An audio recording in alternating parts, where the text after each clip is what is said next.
This is episode 2. I actually watched the first episode and I just I fidget all the time. I scratch my face, have a beer every time I do it. There's like an awkward silence. And so it's been quite weird to actually see how different it is when you what your remove mannerisms the mannerisms and the conversation as well. And that awkward moment when you hear your voice as well. Oh, dude, it's the fucking worst thing, hey, honestly. So we had Andrew and Denzel on last time. It was seriously cool convo. We didn't only talk about fighting. Remember when I told you I wanted to do this podcast idea? We got into schools, we got into coaching and how Andy has changed his way of teaching. You would have been freaking interested in hearing it. He was talking about Malcolm Marx a little bit as well. It was pretty cool. And so just to introduce you, I've got with me, it's Lee and Caylee Oosthuisen, recently married. Yeah. How long have you been married for now? 5 months. So it's Since very October. recent. And what I've brought them here to talk about is very relevant to, I think, why they know each other so well, and why they've made the decision, obviously, to get married, because they know each other from such an experience that they've done. I don't know the full story of it. I don't understand. When I think about it, I don't realize how little I've actually asked you about it. I just know that you've done it, which is not a good friendly thing to be saying. So this is actually quite a cool opportunity for me to get everything out of you for what you guys did with regards to this tour through Africa. How old were you guys when you did it, eh? Okay, turned 21 Yeah. when we were in the It was Serengeti. 2010, eh? Or 2009? No, 2012. 2012. 2012. I don't know why I got the World Cup mixed with that. We started seeing each other in 2009. Yeah, We did the trip 2012. okay. So that's Right. not just why we got married. It still took him a long time. So tell me the initial phase of this. What was it like? You were sitting after a heavy night out, or you at dinner and you decided to do this? Was this Lee's idea? Because I know, Lee, you did a game ranging course. Gap year type of. Was it a year only, eh? Yeah, it was 1 year.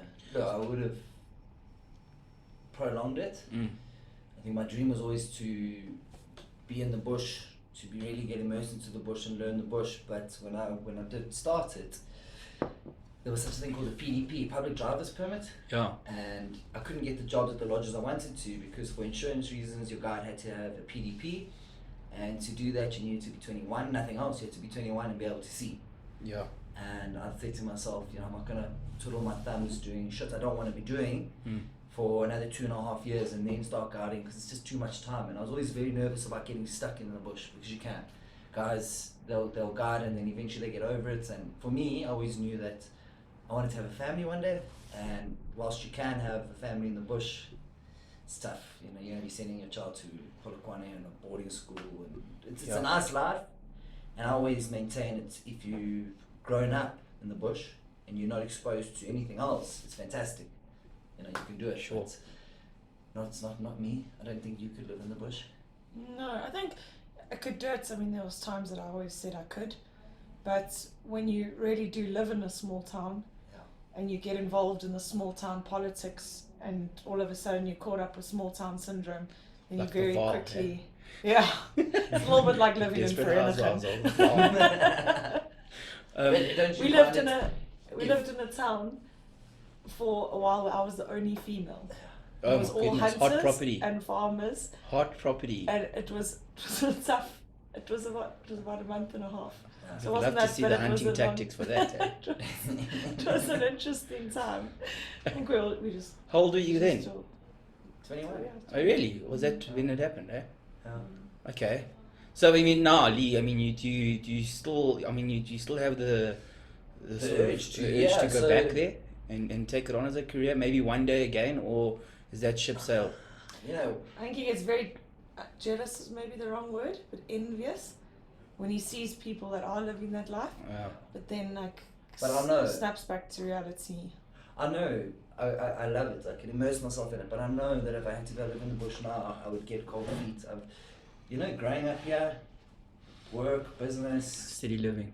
not steady living, the hustle, City. the bustle. Yeah. I mean, I can spend a month in the bush, but my whole life. Take someone from Joburg, tell him to go camping for 2 days, he's going to get tired, he's going to get bored. Yeah. I can do it for 6 months, but a year, a life. So I think it's little things like when you have to start making a real life for yourself there. That's when you realize it might not. I mean, you know, your friend Lee likes to hit the pub on a Friday and not the same pub and see the same people. Yeah. there's no escape almost. Yeah, when you're in It's the the same bush. people. It's almost like you lose your holiday place as You well. lose your It's time, like yeah. living in Cape Town after it's been somewhere you go to every holiday. It doesn't become that thing anymore. It becomes Absolutely. your place of work. It's a normal thing. But it's a challenge. The challenge is when you are like that is to you say to yourself, wow, I'm blessed to be where I am. It's a tough part. But you know, say like use an example like at one stage, I mean I'm obsessed with scuba diving and I kept saying to you like I want to go and do a thing and I want to be dive instructor somewhere. Then all of a sudden, to go in more and more reality sets in and it's like, do you want to live in the middle of nowhere? You're doing 6 dives a day. You lose your passion for it because it just becomes daily life. Everyday thing. Yeah. No, I get can you. bring it back almost to my decision to say bush is not for me. I don't know, maybe similar to you get people who live in certain areas of Johannesburg, for example, and when it's time for them to move out of home, their natural instinct is stay where they are. It's what they're used to, it's what they know. Yeah. To the greater scale is to move from city to bush. The guys that have only experienced the bush, fantastic. They live a great life. But for me, don't know. It's funny because we had a little bit of a discussion about this with Denzel and Andrew, and they are an older crowd of guy, 34, 35-year-old with children and a dog, and we got into a debate about, what's the millennial type of person is doing nowadays. Instead of investing in housing and buying cars and using their money to buy assets to lay foundations, they sort of travel now. I'm sure, I know you guys have got your houses and dogs or your house and your dogs and things like that. But you guys don't see it as a grounding effect. I mean, you still travel a lot, and you do your like Africa burns, and you go to Croatia for weddings, etc. But I mean, we just noticed that, and with Andrew being a teacher, and Andrew, he's just noticed the trend of guys with this whole social media explosion on Instagram, and how much exposure there is of like the other side of the world now. People want to go and see that stuff. They've been exposed to it. Yeah. Years gone by, they didn't even know it Yeah, existed. didn't I know. grew up So, very fortunate where my dad, like from a young age, he backpacked when he left school around America. Like my parents have both done Europe. They've both got the travel bug young. And so their attitude with bringing up children was it was going to be lots of rather go short on a lot of other things. so they brought you up But in that sort of you environment. need to go traveling. So I went on many overseas holidays as a family when I was young. Although you don't get the full experience, which you come away with it. The freedom. Yeah, well, what you come But you away still, with yeah. is massive. Okay.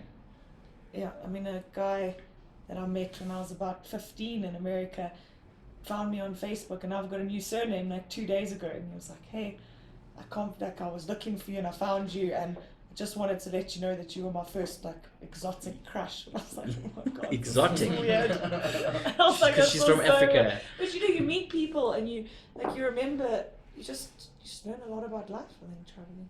Yeah, for sure. So how did I forgot if you answered. How did it start? How did the idea come across? I was forced to this decision to say, do I spend time in the bush and As a game ranger. but not doing what I want to be doing, Sure. or do I find something more productive to do with my time whilst waiting for a 2021 to get this PDP, PDP. yeah. So I started studying. I met Kay and my final year. Yeah, it would have been final year. And then, On your second year. yeah, so we wanted What did you study? law and finance. Nice big change. Yeah, jeez, eh? So the plan was to do my honours, and then I made a fun. Before, my decision was at this stage I said to myself, right, I'm not going to go back into the bush. I don't have 2-3 years. As much as my brain at the time said, yeah, you don't have 2-3 years to just go and be in the bush. So I said, in lieu of doing that good solid time in the bush, I'd like to do Africa differently. I'd like to immerse myself in nature differently. so came this idea of traveling up Africa. When we say up Africa, it was Southeast Africa, focusing on the bush and the beach. So yeah, You always said you wanted to do it, and initially I was very put off. I was like, Yeah, it's scary. It's like It's we a started hectic at 3, he decision said to 3 make. months. I can And remember I it was being like, it was no a big chance. deal. I used to joke, I used to like pat him on the back and say, enjoy. Like, you Yeah. go ahead. A lot of people said to us before we left, they said, guarantee you there was bets made to Kay, saying her cousin said, you're not going to do it. Yeah, I was sitting one night with my cousins Tevin and Bergen and Berg's friend Savannah. We were chatting, talking shit, and then I was like, yo guys, Lee and I are going to buy a Land Rover and travel around Africa. When I tell you they nearly all wet their pants, like laughed. They were, laughing. yeah, there were bets. Tevin put $100 down. It's like, oh, you'll never do it. And then just And then one day you decided, So fuck, yeah, I'm gonna do it. so let me summarize it because I'm actually fucking around here. I said I would do it when I finished studying.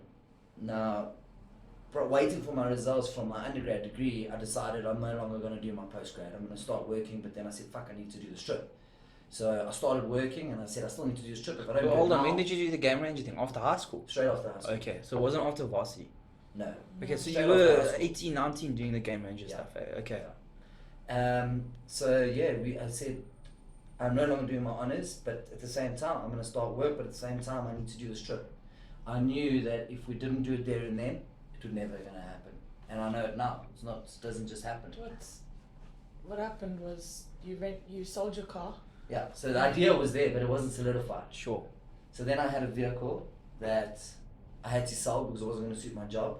So I was sitting with this ammo saying I need to replace my car for something that's town friendly. But at the same time, looking at Land Rover Defenders For the on, Africa on Safari. Gumtree, yeah, because I'm sitting with the money saying, geez, but this Land Rover looks way better than the Hyundai. The Hyundai gets. And it was one Friday morning, we were supposed to go to the Kruger Park, and we found this vehicle on Gumtree that says it needs to go today, going at a massive discount, and we said, fuck, we have to go check it out.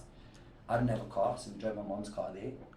We saw the vehicle, we phoned for friends for advice on the way there, and long story short, we ended up buying this Land Rover cash on the day, drove it home, and we were like, fuck, now we're doing this trip, because we got the car. We said Oh yeah, so that was your Yeah. that was That your sign But- of commitment. this was on the Jan. And Yeah. we said that we'd take 6 months, save, Okay. kits out the car, and then leave In like December, So- like, towards the end of the yeah, year. towards the end of the year. So, we said we'd take about a year. So we're Yeah. about 6 months in, and we were killing that thing out at a fast pace. I was Okay. hating my job, and I had a really shit day at work, and I was sitting in the traffic on Smuts Avenue, and I phoned Lee, and I was like, I think it's time to go. And we just, it wasn't even 3 weeks later that we left. But Just gonna Yeah. push this Right. closer to you. Just in coming closer Just in to case. coming back to the idea of purchasing the vehicle, I think it's strange, and something that I've learned a hell of a lot is you've got these grand ideas, but sometimes it just takes this plunge to do it. And I mean, to date, I can quite almost comfortably say it's probably one of the best decisions we ever made was to just go and buy that car, because if we second thought it, the car would have gone. The Yeah. experience wouldn't have been a pleasant one because it didn't work out for us, and the trip wouldn't have happened. We're very good at, like, Impulse. that's pretty much the way we seem to live our It's a lives, good from trait. buying our I mean- house to buying cars to overseas holidays. We went to Bali and the Gili Islands for honeymoon, and the day we got back, a friend of ours sent us a message and said, are you keen for yacht week in Croatia? We didn't have 2 cents to our name because we just paid for a wedding and a honeymoon. yeah. And we booked our things that afternoon. So Otherwise that it always, doesn't happen. but yeah, so you just actually have to. So bite the car was the bullets. catalyst of the Absolutely. decision. Because if you bought a Hyundai or a VW, I then wouldn't you have had sort the of- finances. I would have had to sell the car to buy Yeah. a car to. yeah, exactly, and it's half-hearted as well. Because Yeah. now you know you can, whatever you're gonna spend your money on, Mm. it's probably gonna be kitting out this car and for other expenses based on Yeah. what you want to do for the trip, right? Mm. So you got the car now, and that stayed at your mom's house for you obviously Yeah, used that it was up and down.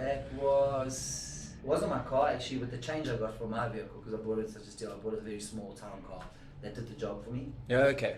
and then that car stayed at home, and we slowly started to kit it out.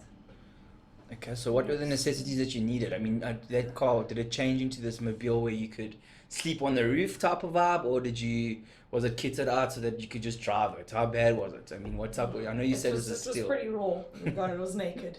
Yeah, naked. You named it, right? Yeah. Did you have a name for it? Yeah. What Papa was it? Chucks. Papa Chucks. Obviously after your late dad, eh? Yeah. So it was Papa Chucks. Mm-hmm. Must have been so hard to sell this thing after. I cried the Yeah. day I drove out the driveway. I remember you had a little label or something on it that said Papa Yeah, Chucks it's on it. branded. But I think when it came to it, you know, you can't, I mean, you're not When you gonna knew get- things were coming. Yeah, Exciting it was. exactly.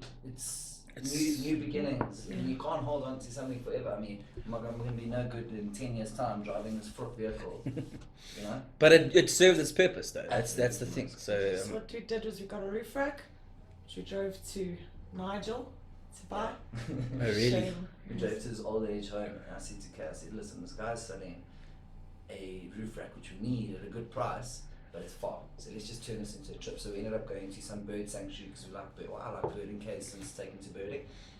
And we drove to this old age home. I had a look at the thing. I said, I like it. I said to the guy, can I EFT you? He didn't know what the fuck that was. I ended up So buying his roof backwards. rack and his awning. I drove to Springs from Nigel because it's the only place that had internet here because his house didn't have internet. okay. And The I town didn't EFT. didn't have internet. I sent the one time pin to his phone. He was fucking No idea. amazed. Yeah. So you actually broadened his perspective of banking as well. Yeah, and so we got that. We bought the tent from a Scandinavian guy, but Yeah. he came right.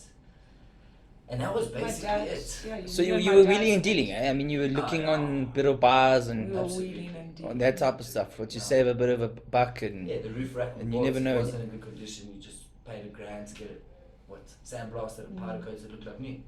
So Yeah. when you left, the vehicle looked grand. And going back to your question, what do you need to do to the vehicle? What did it need? And it's simple. You just need to be able to live off it. Yeah. You need to be able to drive across an endless desert, and provided you've got food, you need to be able to live. So that was it. We were. But it had water tank in it. I mean, my dad and Lee spent a lot of time on the mechanics of it, Mechanics. which was important. good? Yeah. So it was basically, yeah, then we built a little, I think you call it a drawer system. It's just pretty much a plank of wood with some nice carpets, and it had some drawers that pulled out so you could store your cooking and living stuff. And that was, Yeah, it was just it about really. making It was- life we easy didn't have on much the road. time. The last few weeks was You just pretty needed much it like a scramble to. and a panic to get Yeah. going, because we decided on such short notice that we were eventually going to leave, and thank God we did. It was the best. So I mean, I've got this vivid picture of your map that you used. One night you brought it out, and we had the infamous Oosthuizen parties at the house. You brought it out, and I've got this like very vivid picture of it. I wish you had a picture of it to send. You must actually send it to me after this if you can. But like, so you get this map and you decide to go the southeast coastal sort of region, eh? Yeah. I mean, was it a difficulty picking it out? I mean, did you have? I mean, it must have been quite a gamble. Did it go to a route that you originally planned? I don't think so. So I think when we left, Kay's old man knew an old school friend that lived in Gaborone, and straight away we're like, free accommodation, there we go. We make Okay, oh, there we go. This is how this whole thing works. And we sat down and we had several beers with this couple, and they sort of mentioned things that they've done because they've done a similar trip but not quite as far north. And that's how it started. We didn't have a plan. We had our first night's accommodation in Bulawayo, Yeah. not Bulawayo, Gaborone, sorry. And the rest sort of planned en route. Oh, okay. I mean, the one night we So it went wasn't to- set in stone what you the wanted one to do, night eh? we went to sleep in Zambia on South Luangwa on the banks of the river, amazing place. And we lay in bed with the map and we said, do we go to Tanzania or do we go to Malawi? Let's go to Malawi. Cool, good night. So it's very free spirit and world, eh? Just- No Yeah. plan. Suppose that's the But best way to along do the way, something there's like a that. lot of overlanding trucks, which is basically like the African version of Kentucky. Okay. So filled with Aussies, Kiwis, Poms, whatever, all just like Really? raucous youngsters. Yeah, incredible. I think, or I have recommended that to a lot of people that want to see Africa, that don't have the Okay. means and ways of doing it themselves. Really, Is it a really bus? nice. It's like a truck. A truck. And it's kitted out and it's camping, and the guides are normally like local Kenyans or. Yeah.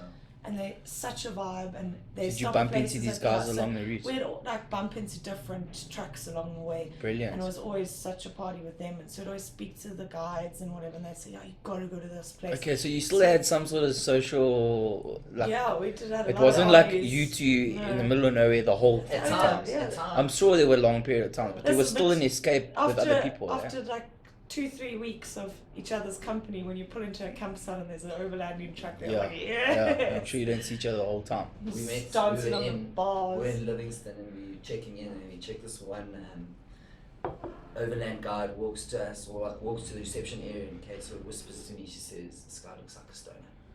So we go and we camp and we're having our dinner. Next minute, this guy just casually walks into our campsite smoking a joint, and we're like, oh, there you go. Yeah. His name is Nonchalant. CJ, What is that? Oh, and he says, yeah, this is Livingston, but I don't call it Livingston, I call it Livingstone. Mhm. And that's his job. He says he sometimes So- drive the truck, stop, say there's an issue, walk to the back of the bus, smoke a joint, get back in the car.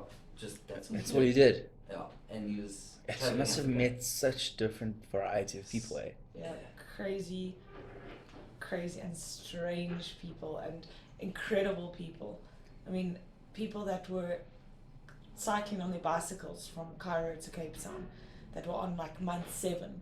And I mean, we thought what we were doing was pretty hardcore, and you look at these people and you're just like, wow. Yeah. I mean, the mental space that you got to be in to do that. So how long altogether was it that you guys were gone for? 7 months.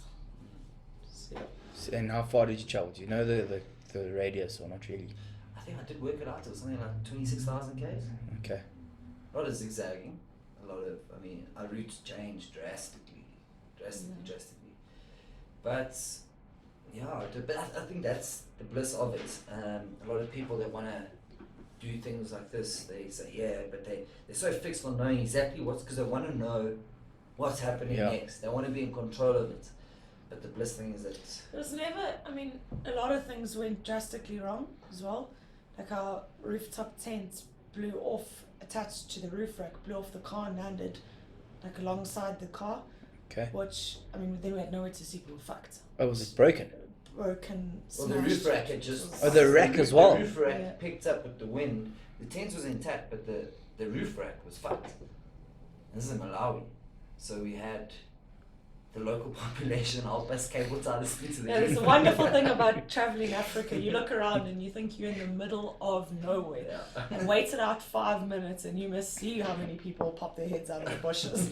All of a sudden you got the whole, like, 10 villages with like And they all Yeah. help you know the problem, eh? Yeah. by the People say to airside. us, do you not In feel person. really exposed or like worried about your security? Sure, yeah. And not at all. You know, like animals aside now, at times, I mean, I fear the human more than the animal. Mm. Like, give me an animal because, you know, I can predict it. Yeah. Human not. But we felt safe on that entire journey, more so than when we get back to Johannesburg. But I don't know if what it is. I think it's when you've got poverty and wealth next to each other. The impoverished people sort of are exposed to the world, and as They're a really result, happy that you're there as opposed to like Oh, because you Yeah, become the but- highlight of the day as well, eh? I suppose. we'd, So we you camped knew- in a little, well, we stopped off like in this little village in North Uganda. Uganda, and we asked to speak to the chief because like we needed somewhere to stay that night. So the chief came along, really old guy. We asked if we could sleep there, so they translated it. Yes, we could stay there. I mean, so we like pulled out our tents obviously on the roof, flipped that over, and we took out a stove and we started cooking something for dinner. And there was, I mean, we had a stage. You should have seen the amount of people that were standing around watching us. Watching, yeah. And you know, you like wave or you chat or you whatever, but they're like very shy of you. As soon as you like say hello to a girl, it's like, oh, Yeah. runs away. So that next morning when we left, I was digging in the one drawer and I got a packet of tea and whatever, some stuff I was going to give the chief to say thank you. He came up to us and he had a chicken tied with his legs tied together, live, upside down. And gave it to you. And he was like, and then Lee starts going like, no. And I'm like, nudging Lee. I'm like, Lee, you Take can't friggin' say no. yeah, It's a gift. To say no. to a gift. So there we are with this live chicken with his legs tied together, squawking, shitting everywhere on our back seat. So we like got to the next, the next town and we bartered it for something. A lot of so the trip was always very dependent on what we needed at the time, like, and what a lot of things went wrong. Like when we left Malawi, there was no food in Malawi at all where we were for a while. We did a 3-week stint and we ate tomatoes and onions for 3 weeks. And mentally, after that, we weren't in a good place. I think obviously no matter how beautiful it is, it only lasts so long, and then eventually, like, we need food, so then we did like a massive detour around just to get somewhere where we could Get something. get food. I suppose you need that mindset, when you go and do something like that of, let's not worry about tomorrow, but let's worry about now and what we need now, because our plans got to change as we go.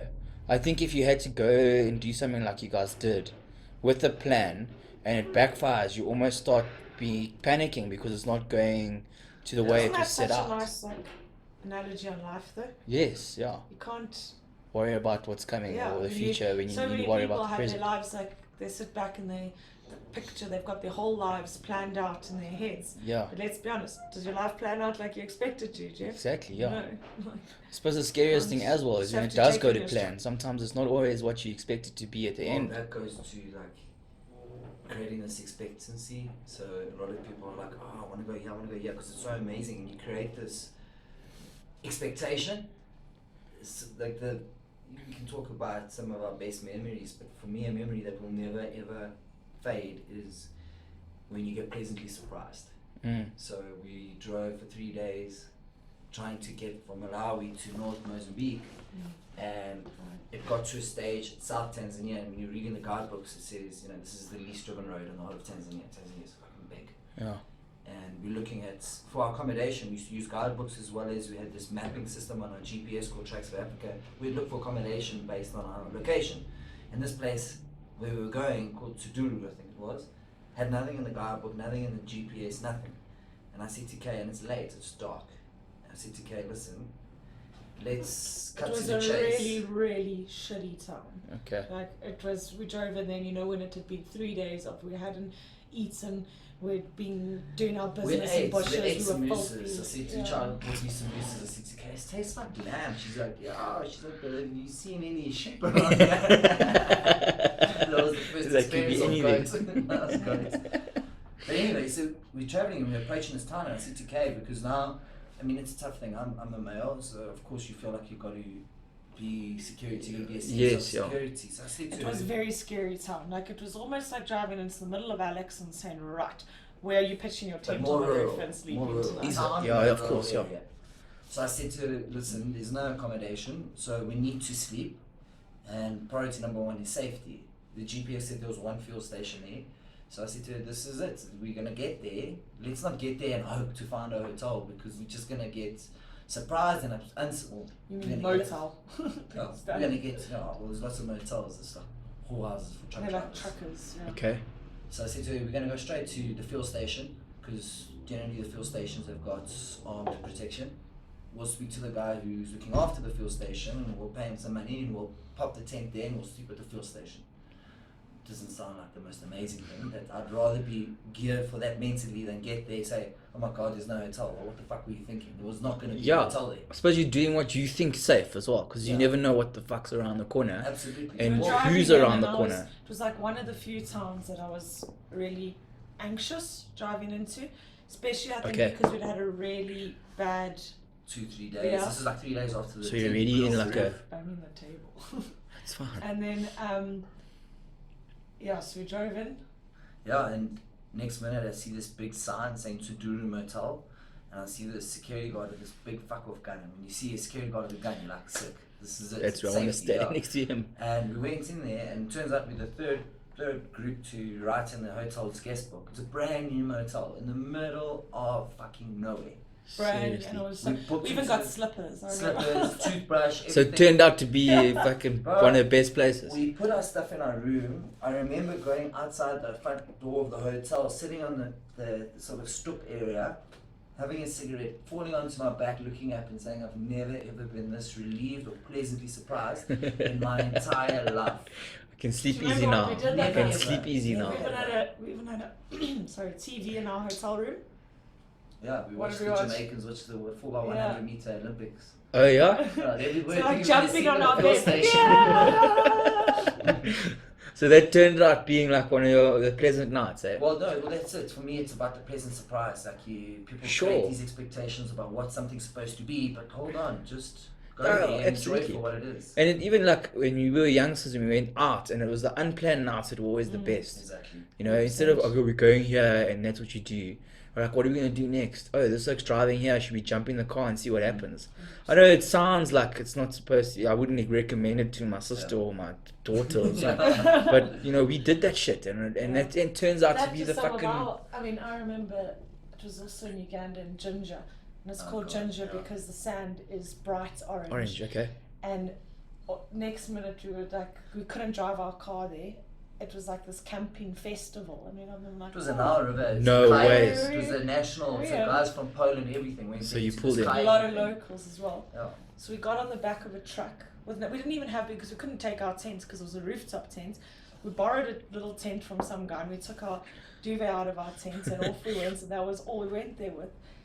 We landed up having the best night, like stomping in the bright red And we sand met in this the local rain. guy. We promised him we'd have dinner with his family the next night because we were drinking pineapple flavored gin sachets, not mixed, just out your mouth. Okay. Gin sachet. I just remember stomping in the rain and like being like, this is the best day of my life. Not so much the next morning when we woke up, and I won't tell you all the rest, but I ended up having to. Well, it got rained that Sure. night, and it's so tropical there. The road in was just like Mud. a mud, so the trucks couldn't get to the festival. It was a White River Rafting Festival, and so that next morning we got this massive headache, dehydrated as hell, and there was supposed to be breakfast there, there was supposed to be refreshments on it, but because you couldn't get there, the trucks were all fucked. They couldn't get to the festival, so we just twiddled our thumbs for like 2-3 hours nursing the worst hangover. But it's one of the more memorable moments. Yeah. Just at least the night You before. can edit this part out, but we Yeah. we ended up getting so drunk that night, and I mean smoking joints with local guys like in the village, just jawing, and got home and Lee and I were both from drinking this pineapple flavoured gin. Both landed with our heads out the tents next to each other in the pouring rain, just vomiting. woke up in the morning. Babe, and you I was okay? like, vomit all No, over. you okay, babe? Oh, it was so bad. And then there's no water, nothing. There was no like. I suppose that's the exciting parts, the unexpected, like Yeah. the things you don't plan for. Like I know I'm repeating myself, but like people don't do that stuff like a lot, you know. So you've done this. People don't do it at all. Yeah, some people don't do it at all. I mean, It's crazy how these are the few things you've spoken about, but I mean we saw the migrations crossing the Mara River, we saw the gorillas in Uganda, we saw things that did change our lives, sure. and that people would put on their bucket lists and never ever ever have And the you saw it opportunity in I to. nature. was We saw that, driving but in North Mozambique back up to Tanzania, and I was driving through this village and I saw this tie-dye t-shirt that I loved. I just saw it and I'm like, I want this thing. Mhm. So we pulled over, I went to go buy it. Next minute this guy, extremely disabled, I think he was, I can't remember clearly, but I mean his feet weren't working, so He's he like was, his crawling. arms, he's like was using his elbows and forearms to propel himself forward towards me. Gee He looked whiz. like he hadn't had a bath in his entire life, and he came to ask for money. And these little kids that were around me when I was buying this t-shirt, they were still around me, and I think they wanted to solicit money out of me, and they didn't like the fact that this guy was now there, Mm. and they just started kicking the guy In front of you, in front of me, and I just stood there and because he's obviously taking money out of their pockets as well. I don't know, Because everyone feels sorry for maybe him. he I was a suppose. bad person in the village. Who knows how he ended up? how Yeah, he did. yeah. But here I was, and this guy is just getting kicked, and it's one of those where you can't actually do anything as much as you'd like to. I just Can't turned speak and the walked language, away. I just couldn't walked go. back to the car and said, we need to get out of here. Mm. Yeah, It must be such a scary moment, eh? It's sobering Especially- moments as well. I yeah. mean, these guys don't have. I mean, you kick anybody on the streets, yeah, you're gonna cause a scene. Yeah, this guy's disabled and he's getting hoofed around. Oh, and you're yeah. like, Put it on Instagram. Joe was so And then nice. everyone fucking sees it. We got back from our trip, and it wasn't even like within the month of being back, we got our first iPhones. And so that we were always like just before that era. Yeah.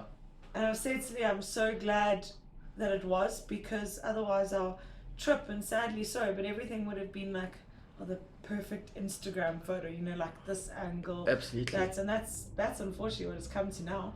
And now when you travel and when people travel and you do the same, I do the same. I like to think we're not as guilty as some people, but I think our trip would have been very different if we were doing it. I'm glad you brought that up, because it's a priority for some social people. media. It would have been very, very. I mean, we haven't even gone through them in ages, but we've got unbelievable. Well, interesting story. I mean, photos. we met this Swiss couple on our journey. We weren't on the same route, but our paths crossed probably about 5 times. So we knew each other. I mean, we got to a stage where we got to Rwanda, and there, since the genocide, they don't believe in any cheaper accommodation. All tourists needs to be hotels type of thing. So the only place you could camp was at the hotel parking lot in Caylee. So we arrived there, how's it going? Starts to rain, we pull the awning out the side of the car, and we knew them so well, they just sort of pull their seats under our awning, and next minute I look up and I'm like, look at us, there's all 4 of us here, we're reading our books, we're just getting on with life. Now this Swiss couple, they work for a year or 2 and then travel for a year, work for a year or 2. They're a fortunate country, you go back there, everything's there for you, they get a job, they leave when they want to. What they said to us was really, really interesting. They said, when you get home, don't be surprised if people don't want to know what the fuck you just did. They're not interested. Yeah. Every time they went home, people were more interested to see how you fit it back into reality, as opposed to hearing about your story.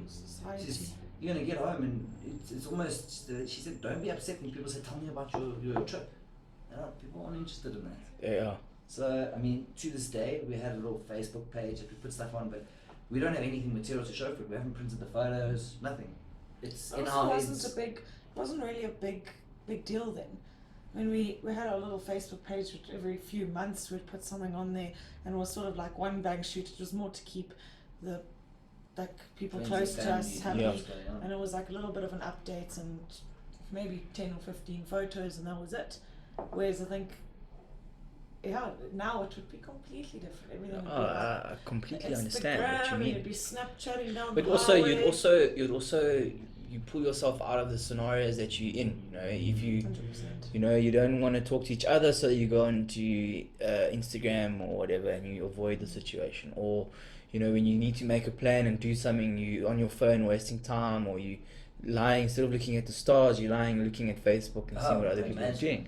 So in a way, yeah, I'm sure it would have been. I'm sure though, if you went at this time, you would have made a rule where like, fuck phones. Say that though. I'm sure you would have. But I mean, you're not very reliant on it. But you say that, Jeff. But I mean, we've said a million times that we make a rule where like phones are banned from the bedroom. Yeah. But does It that doesn't happen? happen, Can yeah. that happen? No. And I think it's terrible. Yeah. Yeah, It's such the an worst easy thing, escape but though. What do you do? Like you wake up in the morning and you grab your phone and you just like vegetate on it. Yeah. And it's You kill so much guilty time. as charged. Everyone is, and like I said, we got into this debate as well with the kids as well from schools. Yeah. And these guys are completely like removing themselves from any difficult situations by going on their cell phones and like just escaping reality for however long it takes, on things that aren't important, like whatever's vining or the fucking Kardashians or whatever it is. Yeah, and it's become a big thing. It is. The And saddest thing that I've seen in a long time with regards to technology was we were at a friend's wedding and they had videographers, they had the whole bang shoot. Yeah.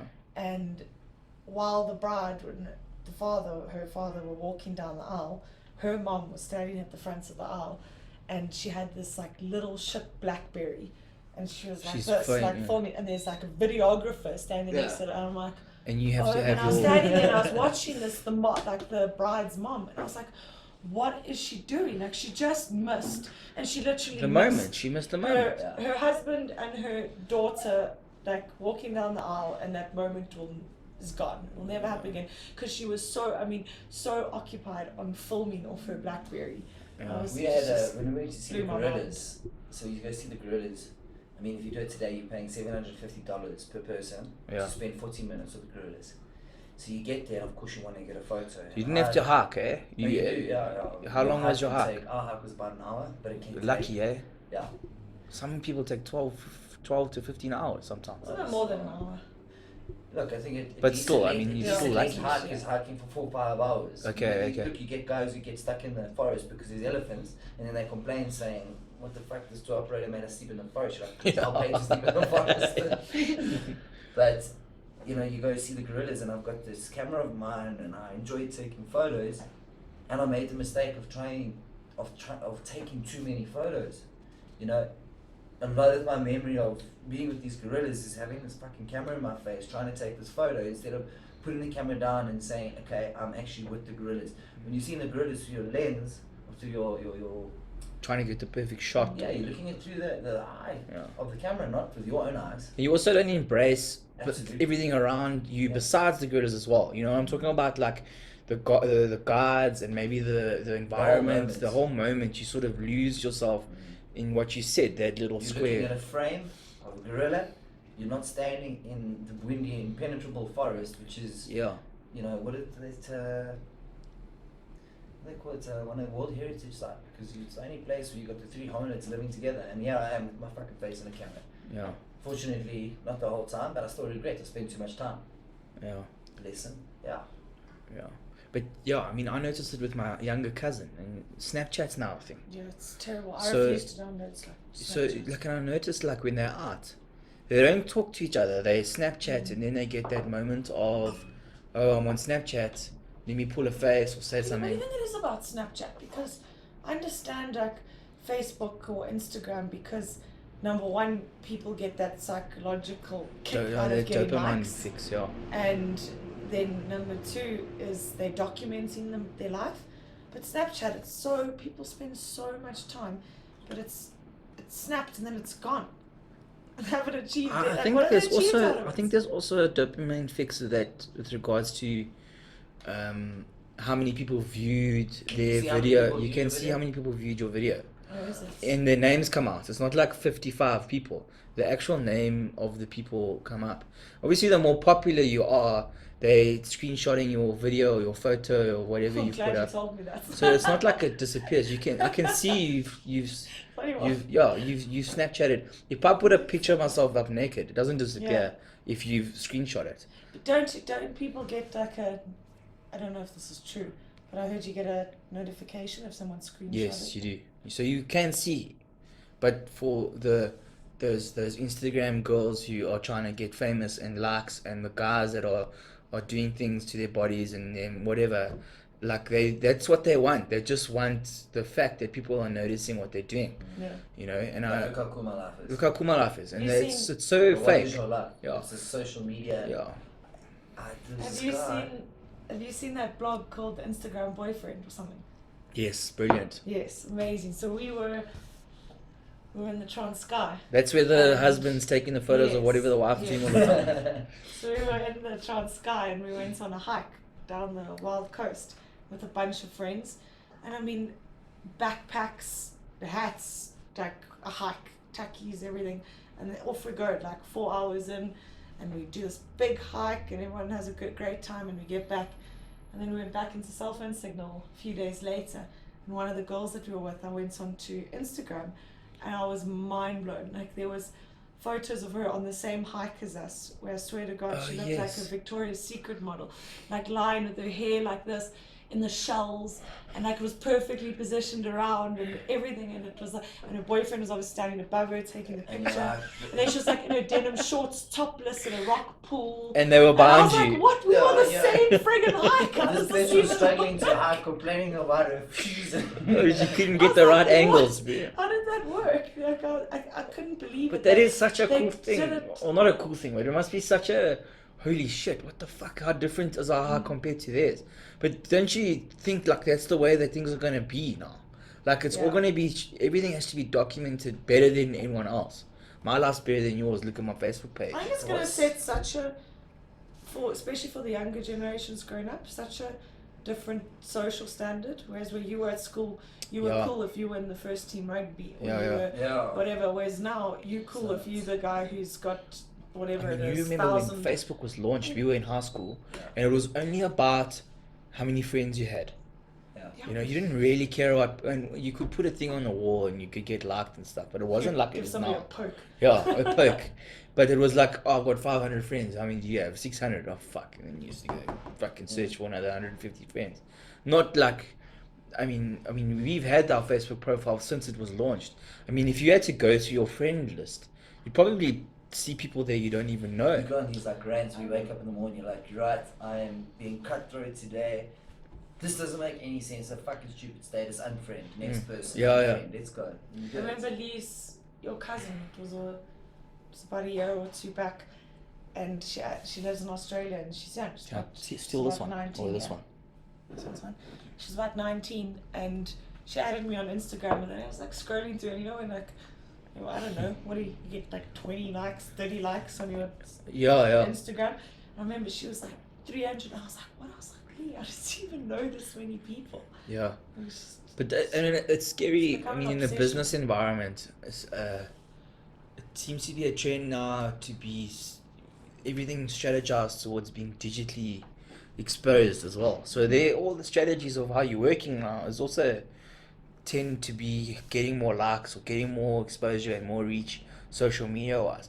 And in your personal life as well, everything's driven towards that sort of, I don't know what you'd call it, if there's a word for it, but that's the drive now, to be sociably exposed more than anything else, more than another brand, more than another person, you know, getting more likes. And that scares me quite a bit. Well, not scares me, but it's like, it would be terrible to see the youth It is, experiencing but life maybe, through social media. You know, like eventually people are going to get tired of it, and then what's going to be the trend? It's going to be the outdoors, the great outdoors. But guess what? It's still going to be on fucking Instagram. Yeah.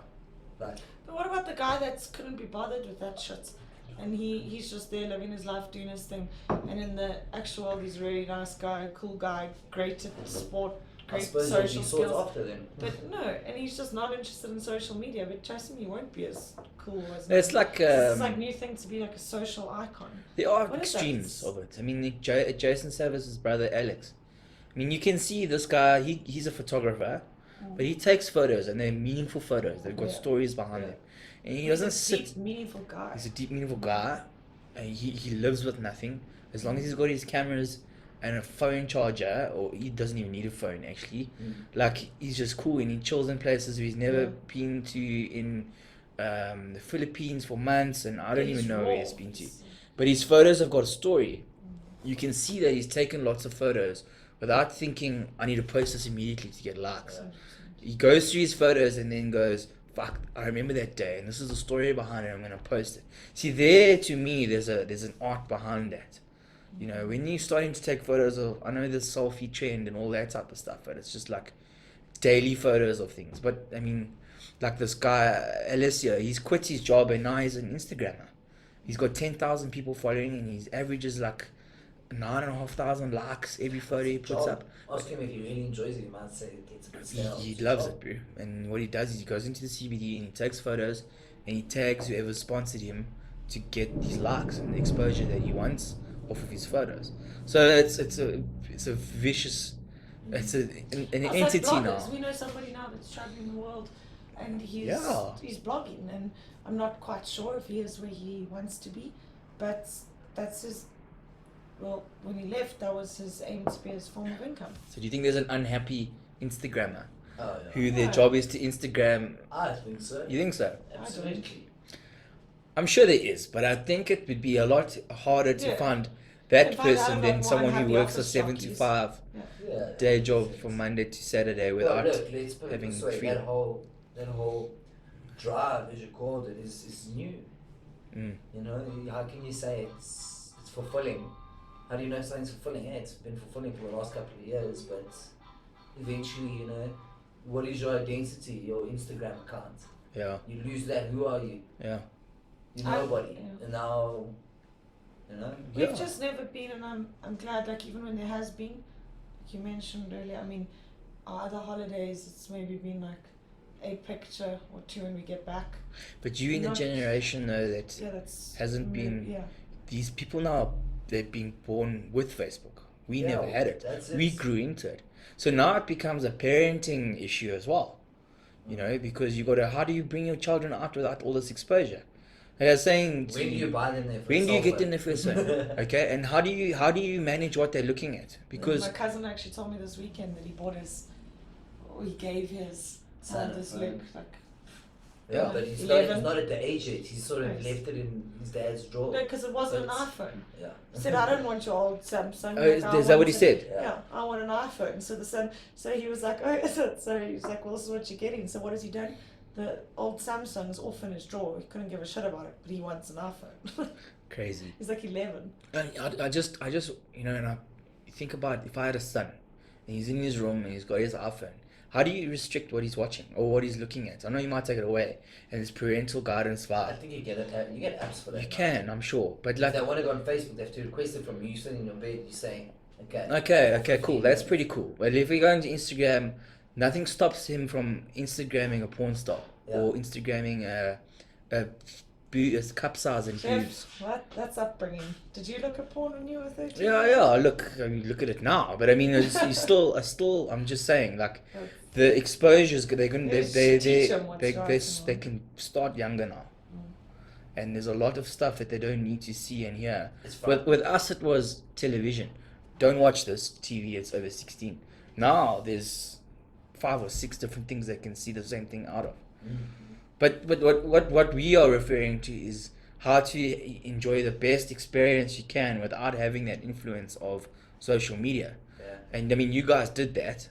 I mean, and I mean, to say that you might have a different experience now is obviously honest. But I mean, it's just like you almost wish like your children and stuff could do the same thing that you do. Yeah. But how different would their life, or their exposure be? Even go a step further though, I can think about when our parents did it. Nothing. Like there was not even phoning home. Like that wasn't even a thing. It wasn't even just a Facebook page. Yeah. But even that, I mean, like now it's a case of, oh, please just let me know when you're at home. What did they do in the old days? It was fine. Yeah. You looked after yourself. Yeah. You did what you needed to do. Yeah. Just drop me a message when you're home or Yeah. WhatsApp. Yeah. So it's going back to the tour, the trip. If you had to like say your best and worst moments, I know you've told me a few best ones. I mean, you can even tell me that one of them was that. Okay, let's change it. I know you've been saying a lot of positive stuff about it. What is the worst moment that you guys had on the tour, or on the little trip that you had? I remember my worst moment was We rode when back from Tanzania, from Senegal.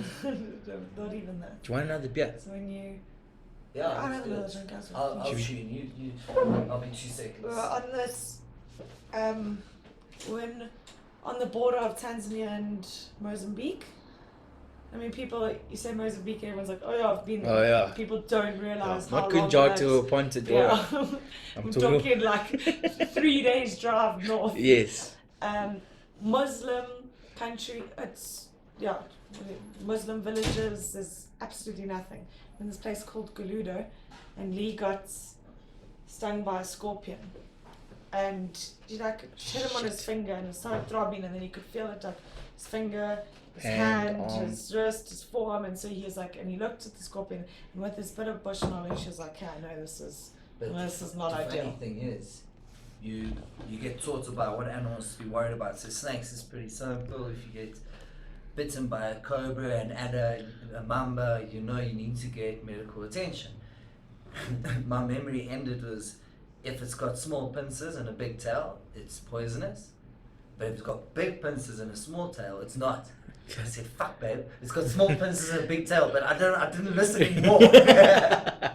So I wasn't But I sure. could be in trouble. I could not be in trouble. Exactly. I've heard the fallacy where you connect your jumper cables to the car battery and then you've got to shock it because then the poison starts working. Did you do that? And my No. worst fear is being shocked. Like, Okay. literally, like if a plug doesn't go into a wall, it's not going in there. Terrified.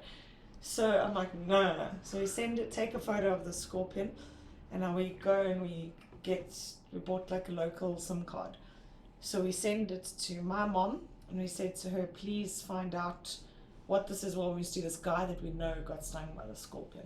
And we sent it to a guy, very knowledgeable guy that Lee was in the bush with, and said, what scorpion is this? He replied instantly and said, one that would end your trip. So we're like, fuck. Okay, so My that's mom serious. got back to us like an hour later, and Ali's just lying there. Oh my god, because we're Shit. about 3 hours drive to a malaria clinic. You understand? That's just like a hut. There was a lady who was an NGO from Sweden who was there with us, and she says, guys, if you drive to the clinic, and I'm based out of there quite often, there's fuck all there. No, it's There's nothing paracetamol. there. So what'd you do? So my mom got back to us like an hour later, and she had got hold of the poison clinic in Olivedale or some bullshit, whatever she did. Okay. And she was in a full-blown panic about this guy that had been stung. She's like, listen, he needs to get out of there. So I'm like, Mom, there's nothing he can do. Like, tell us, like, get back to the clinic and say we completely rural, what next? My mom comes back, the clinic says airlift. But at the end of the day, Joking. what It was the the fuck only is scorpion a that clinic? What the fuck does a clinic in Joburg know about scorpion bites? It's the same as malaria. They actually don't know. Never deal with it. So we actually ended up, that same NGO Okay. chick was She seeing a helped hunter in the area. That hunter was, Lake Malawi, eastern side in Mozambique, so real rural. And he said to her, listen, if he's still standing after an hour, he should be good. But if he does collapse, then you need to get him to hospital. So it was. And you didn't So collapse. Lee lay down. Okay. just to slow things down a little. Laid out in the hammock. I left because I like walked somewhere else because I couldn't. I was panicking a little bit. I didn't want to panic him. And so then we just took it like 15 minutes at a time, half an hour at a time. Scary That moment, whole man. night, then I spoke to that guy again, and he said, what will happen is you'll stop swallowing, and once you stop swallowing, like his throat will close up, and then he won't be able to swallow, and then from that moment he's got like 15 minutes. Okay, so you I were got- just like I had anticipating airlifting all of on- the stuff. Airlifting on standby, like just in case, because I knew if we airlifted out of there, that was the end of our trip. Like that was. Yeah. So she was like, fuck, I'll do the rest of the trip with Adley. Cheers, Lee. I'll let you Thanks know. so much. I'll keep you posted on social media. Yeah, so, and then I just kept on having to wake him up throughout the nights. Like I set my alarm for like every half an hour. I'd wake him up, I'd be like, okay, still breathing. Not that I slept, but it was so it was just a lot playing on I was like, his she was mother's forced to gonna make a kill me. decision. I wasn't really. I Complimentous, didn't yeah. want to say, I need to go to hospital. You Yeah. sort of, you become the victim. You have the feeling of guilt, like, fuck, it might be my And fault just I was that we end this picturing whole Pat- It thing. basically She was was gonna Kay's murder call. me. What should Yeah. she do? An air evacuation would have ended the trip. So. But I had we them on waited standby. out. It was there. It was. So it pregnant. turns out it was a species of scorpion that, in the family, they all look extremely similar. So a hell of a venomous. Very, very difficult to tell if it's the one that's like deadly. This one is maybe a fraction of deadly, but There's only 3 scorpions in the world Very that can sore. kill you, and it was one of them. And they all pretty much look. Gee, like, 3 families. that is the testing Yeah. time, eh? That was very horrible. So, and like, with regards to your, obviously your individual self-awareness doing a trip like that, it must be quite you must, find yourself quite a lot, because you must go through highs and lows throughout the day. You must be testing your relationship with each other, as well as, missing your family at home, and you don't know what's going to happen next. Your mind, you must have a lot of anxiety.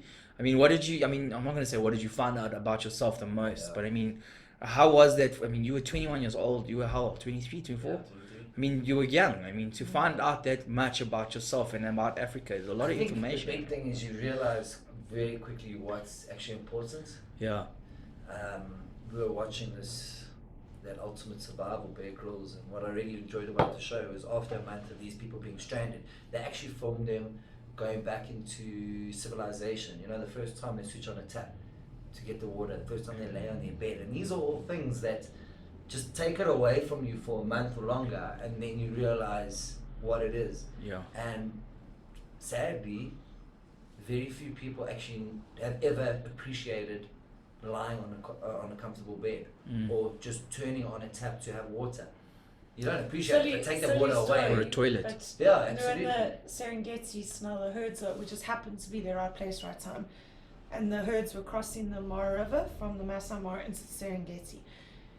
So what happens is all the vehicles park about a K off the river, because otherwise you No, spook. 100 meters. Yeah. 100 meters. Sorry, my maths isn't so sharp. But it was more than 100 meters. Anyway, off the river. And then you wait, and then as soon as you see the first, like, the wildebeest with the balls jumps, and then everyone follows him, and then all the cars like go close. Okay. So the only self-drive car, number one. All the other cars were these seriously fancy, like, and beyond lodges. So they could manage. Billionaire tourists that have flown in because the herd started, high, like, big. They're paying in excess of $1,000 per person per night to be there. Lee and I have sort of driven up there. They're in their safari kits. Lee's in a vest and board shorts. I'm in shorts and a t-shirt, barefoot. So we climb up and we're sitting on the roof of our Land Rover. And because it was my 21st birthday, we spoilt ourselves with a bottle of wine. So we're eating tuna out of the tin. We're drinking a bottle of wine, and these guys That was luxury. caviar and moe. And Champagne. Lee and I were just so chuffed with that, and we just found it hilarious. Like, we thought it was the greatest thing ever that we were that happy to be drinking our Not many wine. people have that as their 21st birthday party No. sort of story, eh? And you're proud of that. I mean, that's what's cool about it. I mean, it was incredible. I mean, seeing the herds cross was unbelievable. I I mean, mean, that's- you've seen the videos, pictures of those herds crossing the river. Yeah. So now that exact same river, we camped on the edge of that river, and nobody else was around us. Wow. the noise as well. I can't explain. It's something that the TV doesn't Yeah, get it across doesn't as get all. But that noise of the herds, like, and it is so, it's like piercing. You almost got to shout at each other because it's so loud. Did you have any close lion encounters at all? Or not really? You know, We it did was in Botswana, nothing. dangerous. All fortunately we were in our tent. Mhm. I think close by. We had a Okay. hippo that almost ran cat over. Oh, really? It's very scary. The interesting thing is though, you speak to guides, and in a lot of these lodges without fences, they escort you back to your room and you chat to them and you say, you know, what are you most scared to see? I'm sure it's a lion or leopard. It's not the lion or the leopard. It's the elephant, it's the rhino, it's the buffalo. Because Okay. those are the guys that are going to drill you. And And a hippo as well, yeah. And hippos kill more people than crocodiles. Lions was always like many hours in your tent, just like holding your breath, because we had lions and hyenas in bots. They were fighting in our campsite and knocked over we had this little metal table, knocked the table over, and the table went flying. And I mean, the noise of the two of them fighting was terrifying, and lions roaring right around our car, right next to us. Waking up in the morning, there's lion spoor everywhere, but no like close encounters. When we had I suppose that scorpion stuff and the hippo, I mean, those are stories. Those are dangerous stories. We had you know. elephants with this elephant with his trunk through our tent window. Just Oh, weird. really? We sat on the edge of our tent one night, and there was a hippo. So our feet were dangling. There was a hippo against our bull bar, munching. You could hear the food Crazy. digesting. A lot of like wild, but I mean, again, then the most scary part is probably the bats on our tent. Yeah, I mean, the first time we bush camped, you've never experienced it. You don't have the joy of other people that are experiencing with you. It's just the two of you.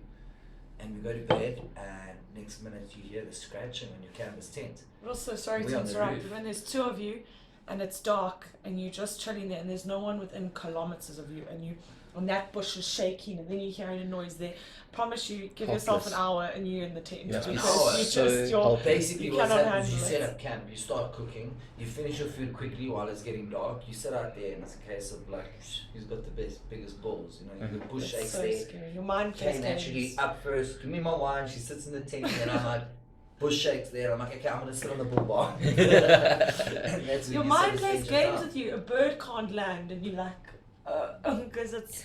You think it's always surrounded. worse than it is, I suppose, when you can't see it either. But it's I don't know, for me it's something it's like being African, it's something that's amazing. Like you see, I thought about it once before, where you get these guys that are the most gnarly people in the world, and you're like, wow, I'm scared of that guy. Mm. But okay, well, let's just take him out and put him in the middle of the African bush, And then and you'll then see. we're gonna see who's got the bigger balls. You Of know, it's all course. relevant, and I suppose it's amazing. You know, when we were traveling, a lot of the travelers that we sort of cross paths with, where have you been? That's what you ask them, and then well, the end goal is to end up in Cape Town. And I was always fascinated. I always wanted to hear what these guys thought of South Africa, having travelled either from Egypt or just even, I mean, we met Israeli girls that landed in Uganda and backpacked Africa. And I was always very fascinated because, only when you leave South Africa and you travel north, you realize, there's elements of South Africa that is Africa, but South Africa is far from Africa. Yeah, you That's get elements rural. of the Transkei. We drove to places where, like, it's heartbreaking when I say we haven't seen another vehicle in 3 days. Yeah, And it's roaded in the middle of Tanzania. And there's mud huts, there's nothing, and then there's people. You drive into a crowd of people with masks on, with straw hair, and they're chanting. With sticks. And you're They're just like, chanting oh my culture god! there. And so we slowed down, and they're still like, they're all just like singing and. But it wasn't and like it's like- joyful singing. They were wearing they like look a terrible. Casting a spiritual spell type of vibe. masks with the straw hair. It was frightening. And Witch eventually, what doctors. we Yeah. did was we put foot at like 80 k's an hour and prayed to God they were going to jump out of the way because I mean I wasn't going to be sacrificed there. Yeah, in the middle of nowhere. Yeah. Well, I mean, if you put sort of lights on where there was, we got to the next town and we tried to speak to the people. Who was that? What were they doing? And they couldn't speak English. So Never- it's just yeah. something you'll never ever know what happened in that moment. I mean, that night we ended up camping. It's interesting there. It's on the edge of a reserve, but the reserves have got no fences. So we ended up, it wasn't even a campsite, it was a ranger post. We said to the guys, can we camp here? They said, cool, camp. Just beware of lions on the runway. Yeah. So we're like, okay, cool. So we camped the next morning, that same game ranger comes back, he says, listen, there's an elephant that's stuck in a manhole. So we're like, cool, let's go check it out. So it's extremely dry and the people have dug holes into the riverbed to get to water. Elephants need to drink the water every single day. The elephants go there and a young calf falls into this manhole and it's stuck in there. The rest of the herd's left and they need to get it out, and it was crazy. I mean, these guys, you watch Discovery Channel, you watch guys rescuing animals, it's organized. People know what they're doing. We went there and it was, nobody knew what to do. We drove back, we fetched our snatch rope, which is like a tow rope but much thicker, and we said, listen, we're going to have to try and pull this thing out of here. So another Tanzanian game ranger with his Land Cruiser with a winch. I was in the water. Kay was feeding this elephant. I mean, it's alive. Pulling branches. This elephant's eating from Kay's hands. It's alive. It's going. It's cracking. It's good. We leave to get the snatch rope to try and pull it out, and this condition is just deteriorated massively. This elephant's all of a sudden. The elephant's condition. Yeah, it's just barely I got think this somebody had just like booked it on the head. Okay. So I get in this water and I'm starting to drown myself. I was trying to get out. And I mean, the mentality of the guys, they were throwing water into the hole thinking that the hole's going to fill They're up. throwing sand. Thinking that the hole's going to fill up. And they It falls up around him. It just turned into a mud bath and this elephant was stuck. Next minute I've got a bucket and I'm like standing on top They of couldn't this speak a elephant. word of English. So when we got back there and I saw what they were doing and this elephant was like drowning, suffocating, dying, I was like screaming and half in tears, like just stop it, whatever. And there's zero you cannot communicate because we don't speak the same language and there's zero understanding between any of us. And And I'm sure gesturing. the elephant must have gone into a panic. I think between that and we assume that the locals hit it because, long story short, the elephant died. We pulled it out. It was dead. We went back to our campsite, gathered our stuff. It wasn't even 15 minutes. We drove back past the site and you got guys with motorbikes with like limbs of elephants on their lap because they eat it. I mean, for them it's food. Can't take that away from them. I mean, the guys are hungry, they eat it. But I think it was a mixture of the guys hitting it and absolute stress and anxiety on the elephant side. Yeah, because I'm sure it senses danger. Oh, it's an intelligent animal. You get very upset, and I was quite emotional. But at the end of the day, it was nothing. It was arid. It was dry. There was no water. There was no, and you're like, well, it's feeding this whole village for. Yeah, in one so way you it looks learn bad, to- but in another way it's helping somebody else. I get that. But it must I'm have been not sure such how- a border of miscommunication. So they're probably doing one thing and you doing another, and they're like, what the fuck are they doing here? Who are these two white fuckers? Yeah, are coming in here and taking our food, And what is she feeding it for? Yeah, it was. But those are the things. I think I sit and listen to this. Like, we all South Africans, and we all Africans, like you say, but 3/4 of our population, more than that probably, have never actually done anything like that and seen more of Africa in its bare nakedness. Yeah. If you're going to Nairobi's or you're going to Ghana's and Nigeria's, you're staying in hotels and you're working there, You're not actually doing what you guys did. I mean, you can call yourselves and Africans, but you've actually gone there and you've seen the different types of sands and animals and cultures and people, and that's what makes you African. And it's completely makes you more African than most people that live in South Africa. Yeah. I mean, we go to America and Europe and England, and you almost fit in there more quicker than you would with an African person. And in a way, it's almost like Well, exactly. You put somebody from Cape Town, Johannesburg, Durban, put him into central New York. I've never been to New York, but he would be more comfortable there than he would be if you had to put him into bush Tanzania. somewhere. Yeah.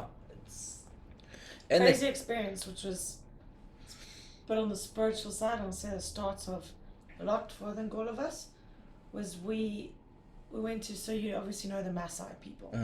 So then they like the Maasais, but it's a different tribe. They're called the Samburus, like very bearded but tall, skinny humans.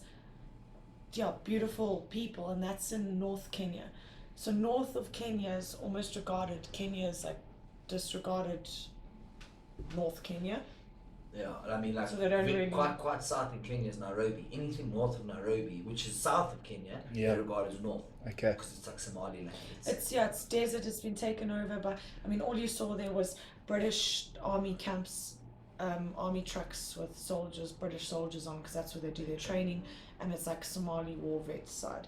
So through a friend of Lee's, we went up to North Kenya, and then we went to, like, got hold of these local guys, and we asked if we could climb this mountain called Ololokwe.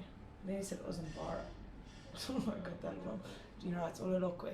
And hired 3 donkeys, tied, or like, hired. It was there. Yeah, 3 well, donkeys. it's one guy's business. Yeah. You paid him for his donkeys to carry your stuff. But up it his wasn't, mountain. it's not a tourist thing. No. Like, we were like, I think the second people that Ever they'd did. taken up there. Okay. Yeah. And so we paid the one guy some money, we used his donkeys, tied all our stuff to the donkeys, and we hiked this mountain. 3/4 of the way up, the one donkey slipped and fell and took a tumble down the mountain. Just dreadful. Luckily it was the donkey that our mattresses. So he survived, donkey was fine.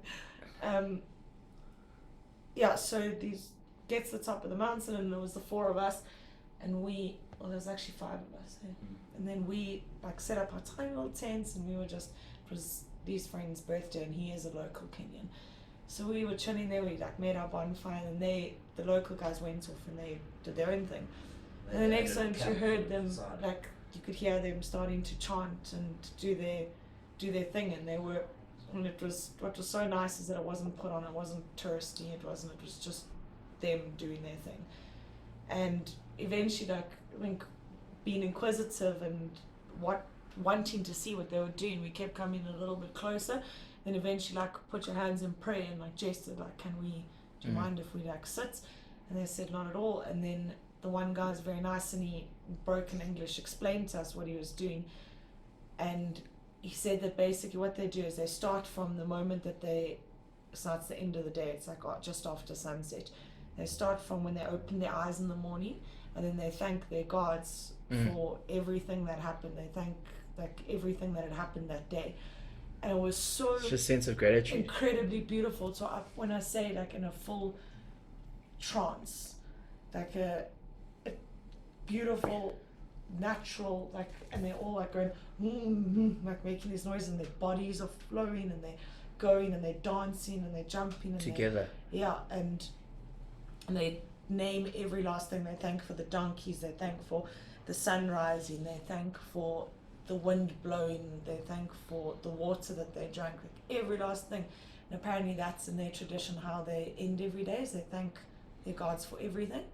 I mean, Yo, it's a you little don't do bit- enough of that, eh? Well, the Yeah. thing is as well is, I mean, what, puts things into perspective for you. I mean, it's but an aspect of it is if you, And how little they have, and they're still thankful for so much. but I mean, if you go back to just briefly back to the whole Instagram thing, I mean, if you search a hashtag in Instagram, Maasais, which is their tribe, you'll see a bunch of westernized people posing with Maasai people, but I mean, it's outside Nairobi airport. It's like very posing with put the on. Zulus in Parkhurst. Very put on. Yeah. Is it authentic? No. No, it's not authentic. But having said that, these guys It are is authentic. still real, right? yeah. They're authentic. They've got these old black and white Nokia phones. You get to the top of this mountain, and it's like there's signal here, and you got this guy in this red and black blanket. He's flat out Maasai with shoes that are made out of car tires, and then he's just dropping by to check his phone if he's got any text messages, and you're like, Really? it's everywhere. Yeah. But yeah, Then you go to Zanzibar, it's a full moon party, and you see the guy dressed up in his Maasai kit. Okay. yeah, this is interesting, man. And he's having a good time raving on the front of the dance with his bottle of still water, but you can see In a the Messiah guy's, outfit. the Yeah. guy's buzzing, and you're like, oh, this doesn't look so nice. There's lodges in Zanzibar that the travel agent sits in Italy. You know, these Italians have got a fascination for East Africa. And you can book a holiday as an Italian woman to go to Zanzibar to have sex with a Maasai guy in a safe environment. No. We At met a travel guy- agent. Yeah, through an There's a agent. hotel. We met a guy who was having a beer with us, and he was like, "Excuse Bob," he rocked up at this bar, and he was sitting there, and then next minute, these women came, and they sort of sat around this bar, equally spaced. Yeah? Not a moment later, this sort of line of Maasai guys walk into this bar and sort of place themselves between all these women, and he's like, turns out it was a place where So it's these all women organised. wanted to have sex with Maasai guys, and what they do is they provide a safe environment for them to do it. You crazy. You're joking. Have you read the Gospel. book? Have you read the book, Crazy. The White Maasai? No. Are you Is sure? that what it's about? Pretty much. It's Uh, about it this. sounds I pretty can't even Oh, remember. I it's think a she's. westernized I think she woman. might have been German or Swiss or not. I can't remember where the author's from. But westernized woman falls in love with the Maasai and marries him and comes back and lives in his kaya in the middle of nowhere, whatever. Oh, And you it's about joking. how Okay. had kids and she was and eventually she said like the end of the Eventually book is bombed out, basically yeah. like you just cannot mix cultures Mm. like that because Mm. as much as it fascinated me and interested me and I loved the guy, I can't live this way. Mm. Just It's also religion as well. I mean, you can't mix the religious. You can't have 100%. a Jewish person and a Muslim person that they're never gonna. It's not gonna work, you know. And it sucks because I'm not one to be religious, but like if there was a Jewish girl I was attracted to, I have no problem with that, you know. Mm. But it's weird how and I've noticed. Sometimes it's not the sad thing for me is like you said, if you fall in love with a Jewish girl, it's a very No, there's no problem. what with is it. what is the word for it? A very religious. What is it? Like an Orthodox Jew. Mm. So she falls in love with you, and I mean religion's Then put I would, aside, and you though. guys are in love. But unfortunately, what will stop that or prevent it or make it very difficult for you as a family. I would have to convert though. According to Necessarily, but that, it she be would very- she would ask me to though.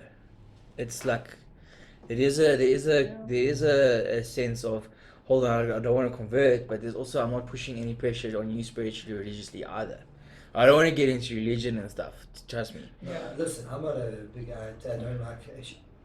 Often, when people start talking about it, and you're like, it's one of those things that's extremely. I don't know if opinionated is the right word, but you're never going to get to really an agreement if people aren't in agreement. But I'm telling you, it was extremely fascinating for us. Is on this trip, I mean, we met. I'm trying to think where it was now. I can't remember, but we met these South Africans, and they were missionaries, paid by the church to go and spread the word. The interesting thing is that the religious scene is rife throughout the whole of Africa, and we try to put a finger on it, try to understand why. And you come. What do you mean by rough? Rife? Oh, rife. Okay, plentiful, sorry. yeah. Yes. You drive through a village where there's mud huts and there's nothing, and it's arid, it's cold, there's nothing there, and Yes, there's yes, a there's a giant big white marble church in the middle of it, and those people, it's their faith, it's their life. They give every ounce of their being. So every Lee, when day you to try the and you church. put your finger on it, So it comes what did down you? to What was for your them. conclusion? It gives them hope. Okay, so there's In that the faith, middle of nowhere where they've got nothing, they've got an element of hope. whatever it and is. It's the same, you know. For us, we use different means to remain positive. For them, where they haven't got much external That's their stimuli medium, to assist them, to stay faithful and to have hope. I mean, if you took hope out of their lives, for a lot of these people, they're gonna happen. Yeah. So It's it was fine. faith, faith, hope. I mean, I listen to a lot of podcasts, and religious debate always comes up, and It's just a subject you're never going to win. yeah, you're never gonna win. But what I don't like There's is no when people think that their religion and culture is the correct one. You know, and there's these people that think that I'm better than you because I believe in X, Y, Z. You know, and I'm sure traveling, I've also traveled a bit as well. You start realizing that different cultures also broadens your mind and your perspective of the world. And there's always the people who've got the small mindedness or the small world, you know, that don't want to expand, are the ones with the highest amount of opinions on that subject.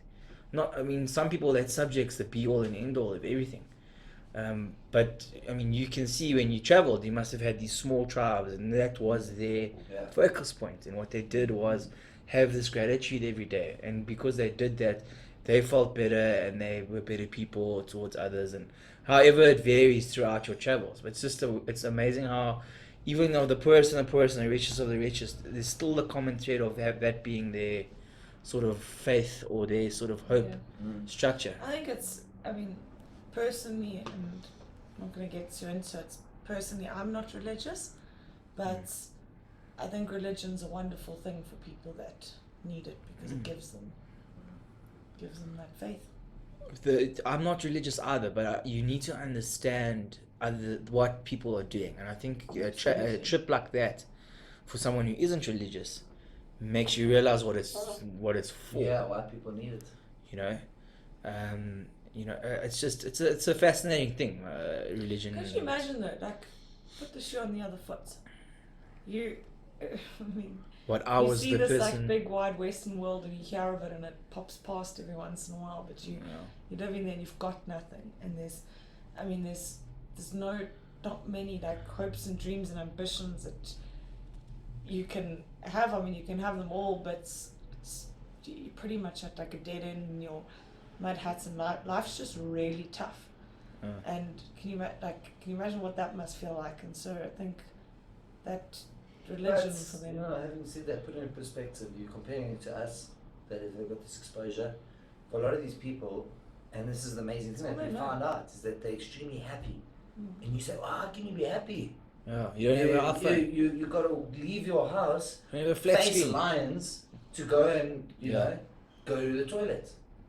But you're happy. You have to walk 7 kilometers to get water. But they're happy because they are content. They've got what they need, and that's at the end of the day, it's what's important these days.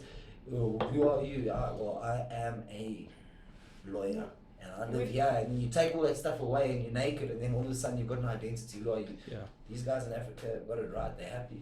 That's why I mentioned like self-awareness. And I've noticed with me, like the amount of I don't have a lot of self-awareness anymore. And it's because of this identity that I've built up that it's not me. I don't know if that's true or not, but I'm just saying like self-awareness is something that we should be like prioritizing at high school and at varsity, instead of just joining and having girlfriends and parties and whatever. You need to also look inside and find out what you are and and I suppose like with the times of adversity, when you don't have anything, that's when you actually find out more about yourself. Well, I think personally the only places you find that is put yourself in the middle of nowhere. You don't have to. We did it this past weekend. We went to Botswana and bush camp for 2 nights just because we really, really felt like we needed. We were like, whoa, like life has been so friggin' hectic. There's so much going on. There's so many things that we haven't had a chance to process in our heads because it's just like life is just in the way. It's just happening. It's like you've been put in a washing machine and it's spinning and spinning and spinning, and then you just get spat out at the other side. So you actually have to just like pump the brakes. Drive out into the middle of nowhere, pitch your tent, feel vulnerable. Like, put yourself there with nature. Like, we've shut ourselves a few times. But that's the real you. There's no influences of the CBDs and the social environment. Honestly, a cheap route to that as well is Burn. An interesting thing is, we had this conversation with guys that also been to the Burn a couple of times, and you realize there what's important. So the funny thing I spoke to this girl and she said, you know what I like the most about Burn is, I'll meet this person seems like a jolly nice person. All of a sudden, I realize I don't like him, and I'm like, okay, nice to know you, bye. And there's somebody else That's completely it, different because next to him. You That was- cut straight through all the junk, all the noise that is what we know here in The profile. in the material, exactly, the profile. Yeah, but sadly, It's gone, it's raw. Mm. I mean, if you can't add value to me, I don't need you. but sadly, it's all about what you make of it, especially in an instance like that. I mean, there's a lot of people that you know, they'll talk a big talk and they'll be out in the elements for the week, and in fact it'll just be a whirlwind of something else, and they'll get spat out at the other side of it and be like, oh, that was the craziest week of my life, and they've actually missed the whole purpose Must solve of it. purpose, yeah. Like, I think there's certainly a lot of people that go there and do that, but unless you step back, step out of the whirlwind and Sure. like put your hands up in the air and like really open your eyes and look around and take it all in, and take a moment for yourself to take it all in, you must. Yeah, find out about yourself.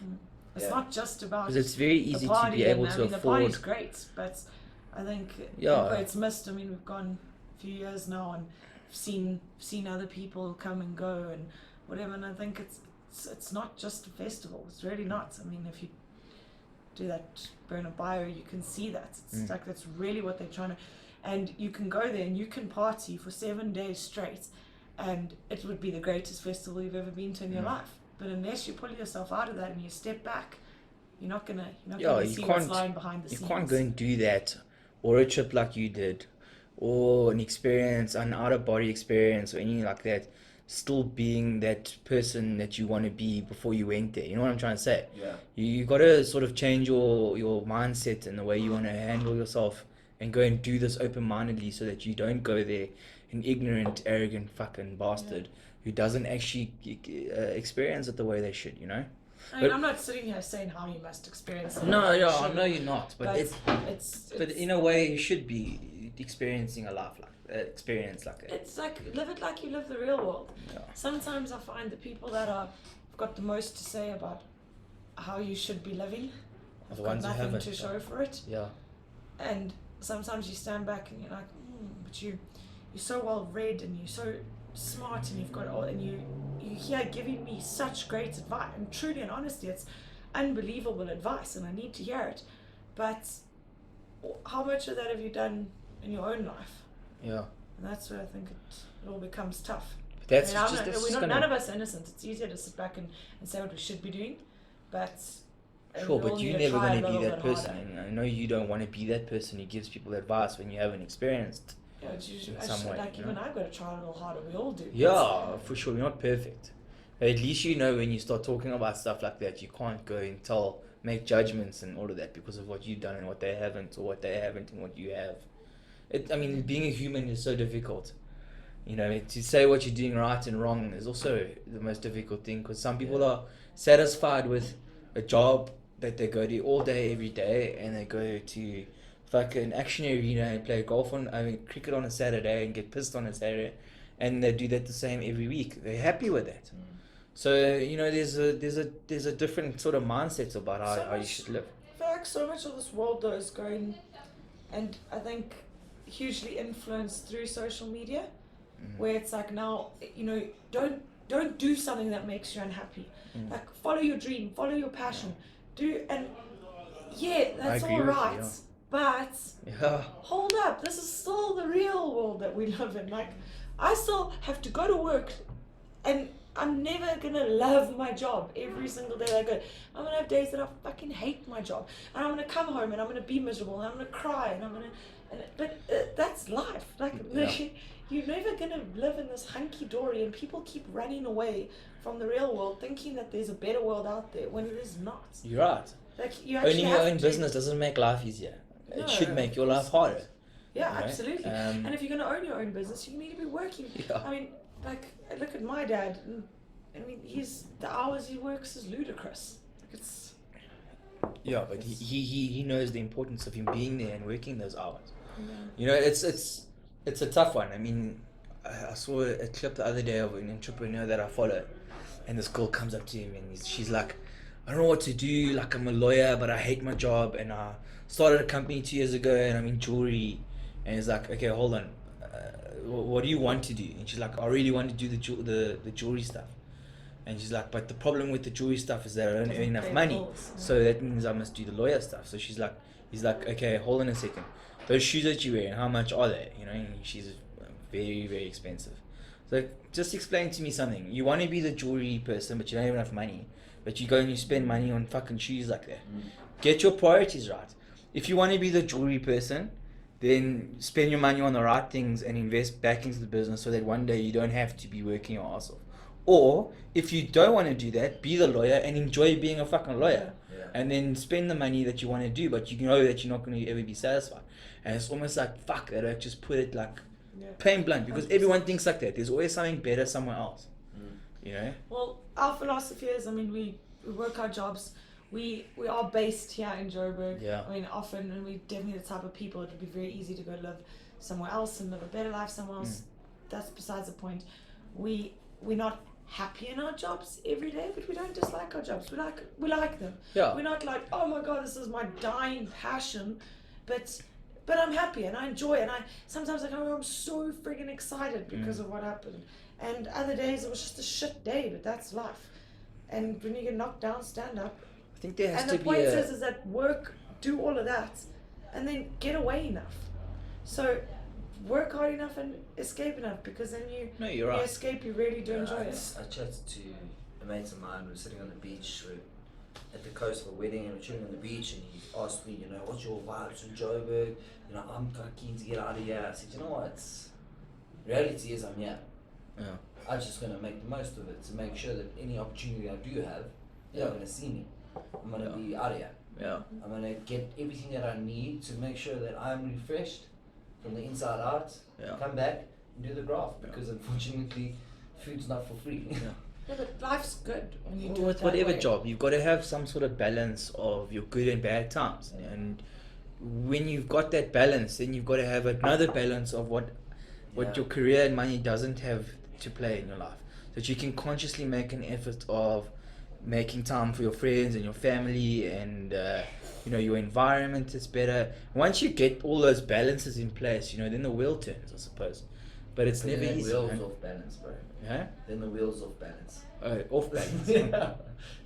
You know what? I just find it's amazing. You can't work life out. You can't, no. It's when you think you've got it all worked so out. different for everyone as well. It changes. It is. It'll never be the same for two people. I mean, Some the way people's your lives are wheels- simple, yeah. like this. Yeah. Some people's lives are simple, or not simple, but they Some are people's supposed. lives are like, oh my God. Yeah. How do you want your life? Do you want it like this? Because it can easily be like that. And you can't aspire to be anybody else, because I mean I stick to it all the time. Like we enjoy certain aspects of life, and you're like, but how can't you enjoy that? And the fact of the matter is, be grateful that people don't like the things you like, because otherwise, that game reserve that we camp in is going to be filled with Of all the the same people, Shamwaris yeah. and Joe, but I don't want those fuckers there. That's the scary thing about Africa Burn, isn't Oh, it? that breaks my heart. It Every is, time you that's- see on Facebook, it's like, we're not about posting the pictures Shamwari. and doing, and so it's like, come on, I'm like, oh no. I was check 100 people checked in there Couldn't this think week. of yeah. anything worse than that. But that's it, Like it's- enjoy the things that you like, and be content with it. As long as you're happy, that's all that really matters. Because nobody can take your happiness. They can take your job away. Yeah. They can take your material things away, but they can't take your happiness away. Yeah. Have gratitude as well, My final question or sort of discussion before because time's gone quickly, is when you did come back, and I know you referenced it earlier about that, what that lady said. I'm sure you must think about that a lot, especially when you came back straight away, because I'm sure she was spot on, right? Yeah, well, I mean, we came back different people. I lost, I think it was about 15 to 18 kilograms. I had long curly hair, and yeah, you go out and you're like, Lee, bro, tell me about your trip, bro. How was it? And I'm like, Sweet, man. fuck, bro, yeah, it was cool. And then they're like, yeah, Yeah, that's awesome, get man. a shot. I'm so jealous, bro. I saw the lines. But, you can't actually try and comprehend and explain to somebody what it actually all was about. You can't even put your finger on how you changed, because I know 1,000% that I changed a hell of a lot. But putting a finger on it would be very difficult. But pretty much grown, realized, awakened, knowledgeable. Yeah, I Like you think- just realize what life's about. And your friends and stuff? I mean, were they also like that? Like, how was it? I want every detail, or was it almost Yeah, I like, mean, it's I'm glad different you're friends. safe, let's kick the fuck on now, well done, you know? Yeah, different. I Like sup- some friends wanted to sit down and hear every last Yeah, thing, yeah. and then others that were That's just a, like, that's a small hey. percentage. Yeah, Because it's not everybody's cup of tea. of course. But I don't think a lot of people realize the value that you can take from it. Mm. You know, for me, it It's was. just like internally growing. So Mm. you can't. Well, that's How do you, self-awareness. how do you sit and explain that to somebody? No, you can't. Exactly. So And that's something the two of you probably know And the best about each other. unbelievable that we got to do that together, Mm. because you trusted in the car with one person for 7 months. It's a risk, eh? Shitting in the bush, and you haven't eaten for 3 days, and you haven't seen a shower in 3 weeks, and Yeah. you're tired and hungry, and I always laughed. I said to Kay, we're going to get home, we're going to take off the off-ramp and Jody's, and when we get back to the house, I'm going to extend my arm for a nice handshake. I said, thanks for an awesome holiday, but I'm fucking hungry. But it wasn't the case at all. we got home and everyone was on holiday. We drove in by ourselves. yeah. It was a bit Oh, awkward. really? But I suppose that's kind of it. Because that's the thing. You do something like this, and part of you thinks that everyone's going to stop what they're doing and say, hey, so-and-so's back, how was it? Tell me about it. No, people are all doing their own thing. Carrying on, yeah. It's the same as the people who travel. They go live overseas. They come back here, and you're like, Anne, what do you think? They're like, fuck, it's the same. Yeah, nothing's It's exactly changed. the same. Nothing's changed. So, you know, somebody has referenced it before. People say that time flies. You look at next minute, the year's gone. And time flies is when you've got tunnel vision. You focus on what you're doing every single day, and you never break out of that routine, that normality. And then all of a sudden you're like, whoa, where's time gone? Mm. But as soon as you can break out of that, you can actually see what's actually going on, what you were doing, what you were busy Perspective doing. for us, You get, just- exactly, you get an outsized perspective. So, and I think that's something that we've longed for every single time. You get stuck in this routine, you're like, I need to get out of here.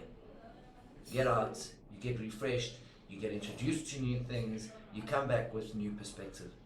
How are you supposed to change perspective if you're just doing the same thing over every day. and over again? It's the definition of insanity. Yeah. Expecting different results, but doing the same thing. Yeah. I think let's end it on that. I think this was pretty cool. It's 2 hours and a bit, or close to. Sure. I hope you enjoyed it. It's pretty cool. It's I think we must do another one when, like, after Africa Burn or something. yeah. I know you don't want to get into that conversation, but it's not entirely all about what you're scared to talk about. You know what I mean? So I don't know. I know. It's powerful. Yeah. It's extremely Maybe fun. I'll So ask maybe you we a can question. get- I'll ask you a few questions. If I come, yeah. I might have a job. That's the thing. And I don't know if I can get the leave. Taking 5 days leave. Oh well, on my second week of work. It would be cool. Yeah, that's the only thing that's stopping me from sort of coming. But I'll know next week. Yeah. But I What's the really story? enjoyed this. This was really worth doing. It's completely the opposite of what Andrew and Denzel and I spoke about, which I wanted. That's why I got you guys in next. And yeah, I tell you, it's extremely difficult. I mean, it's the first time we've actually sat down and spoken Yeah. about it, and it's tough. I mean, It's just too It's much to just- speak about. you can't actually, condense it all into 1 2 hour sitting. Yeah. But I mean, even for us, it's awesome to reflect back Yeah. and chat. We haven't even yours. touched on Lee got malaria. Like we. Did you? Like there was like Jeez, walk you in went through the wars, my man. Walk into a clinic and there's just people lying on the floor everywhere and flies like eating them. And I'm like, oh god! And then it's like the doctor that can't speak English is like malaria, gives you a packet of pills and is like, take these, and I'm like, what? Oh, really? You obviously went through the I wars, did, eh? man. I was bush camping in a place where when you get out your tent, you're concerned about predators, and I had the shits. I drank unsanitized water, and I'm dehydrated. I'm fucking out. I drink a liter of water. I shoot down the tent to the floor. I shit the water out. It's not even. It's water. I get back in the tent, dehydrated, drink another litre of water. The shoot best back part is out I had the to sit at tent. the top with my torch, looking around because you could hear the lions, and I'm like, oh, lions, oh, lions. And I'm He's like, like, it could be what a a better time shitting. to have the shits. You guys must, while you're talking about it, you must be having such visuals of going back into this all the time. That's the thing. So Like when you go feeding through the the photos and actually, because like that Swiss couple said, nobody wants to hear about your stories. So what their suggestion, which we haven't done, make a nice coffee table book, and then you can come to my house, you'll pick it up, you'll flick through, and you'll say, fuck, this is an interesting photo, what happened here? And I can spend 45 minutes telling you about what actually happened there. Yeah. Don't Tell tell you me, something tell me crazy. about your trip. That's ridiculous. Back to Jeff saying like we're not like those capturing people or however you described it, Yeah. like social media. Okay. Yeah. So we still haven't gone through all our photos from this trip. We haven't even looked at our Why wedding have you photos. put it off? Is there a It's just- reason? Is Jeff, it we haven't even laziness looked at our or is wedding it? photos. Or is We it? got married 5 months ago. We haven't even What looked is at it? them. What is it? Because I don't You're know. too busy with life. It's Yeah. just like that's done. Like it's a good memory. Yeah. I don't know. I Okay. don't Okay. I'll get that. Yeah. Because I mean, most brides get pissed off when they haven't got their fucking Oh my photos. god, I was like a and week videos. later and we haven't even looked at Yeah. it. So you've got yours and you haven't checked it. Yeah, maybe because like a few people that were there took some nice Can you photos imagine and that. imagine got the those discussion and- between the both of you going through that trip again with all the photos and stuff? I mean, Yeah. it must be quite a. I would say it should be quite a reminiscing, romantic Yeah, sort of vibe, absolutely. you know? Yeah. No, it Because- needs to happen. Like, Because it you just- guys, and I'm sure it will. There's no doubt about it, and it's not like you have to force it because it's always going to be there. Yeah. But it's so cool that you guys have done something like this, you know. Not a lot of people have. Yeah. Listen, it's certainly. That's the GoPro battery done. Yay! Perfect. Good Certainly time. solidified our relationship on a level that we could never ever describe to people. Yeah. Literally, you think dating someone, sit in one car with one person for 7 months in the middle of fucking nowhere, tired, hungry, shitting in the bush. Yeah, you really must get to know each other well, eh? And you know what happens when The you smells. fight? What happens when you fight? Fuck you fucking asshole. He's like, you fucking bitch. And you just sit there and you're like, so what are we gonna do for lunch? Tuna and some wine, eh? Cool, man. That was so cool. I couldn't have asked for that to go any better, even though we didn't discuss everything we wanted. Yeah, it's tough. It's pretty cool because then it just gives us another podcast to do it again.